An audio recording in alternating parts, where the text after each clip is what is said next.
মসজিদে জুমার নামাজ পড়তে না দিয়ে ইমাম ও মুসল্লিদের মারধর করে মসজিদে তালা লাগিয়ে দিয়েছে আওয়ামী লীগ নেতা। এতে মসজিদের ভেতর জুমার নামাজ পড়তে না পারায় খোলা আকাশের নিচে জুমার নামাজ আদায় করেন মুসল্লিরা।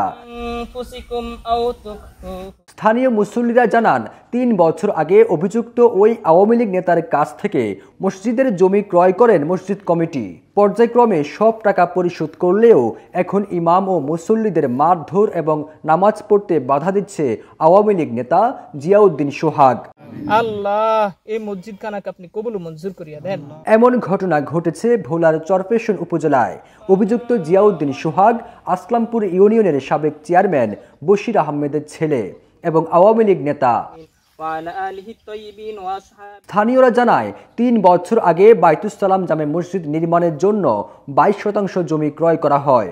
বায়না চুক্তি অনুযায়ী মুসল্লিরা মসজিদ নির্মাণ করে দীর্ঘদিন ধরে ৫ ওয়াক্ত নামাজ সহ জুমার নামাজ আদায় করে আসছেন।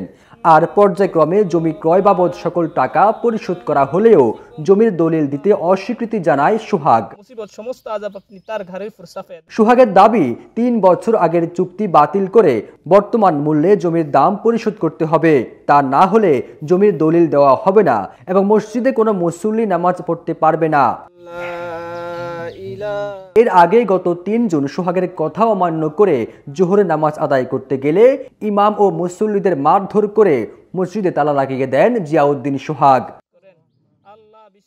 এ বিষয়ে মসজিদ কমিটির সভাপতি কফিল উদ্দিন হাওলাদার বলেন, সোহাগ মুসল্লিদের মারধর করে মসজিদ থেকে বের করে দিয়েছে।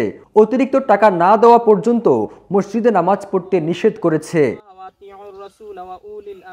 অভিযোগ প্রসঙ্গে জিয়াউদ্দিন সোহাগ বলেন, আমার টাকা পরিশোধ করে নামাজ পড়তে বলেছি। এ প্রসঙ্গে Aslampur union chairman Abul Kashem military বলেন, এই ঘটনায় আমি লিখিত অভিযোগ পেয়েছি। এমন ন্যাক্কারজনক কর্মকাণ্ডের জন্য সোহাগের বিরুদ্ধে আইনগত ব্যবস্থা নেওয়া হবে।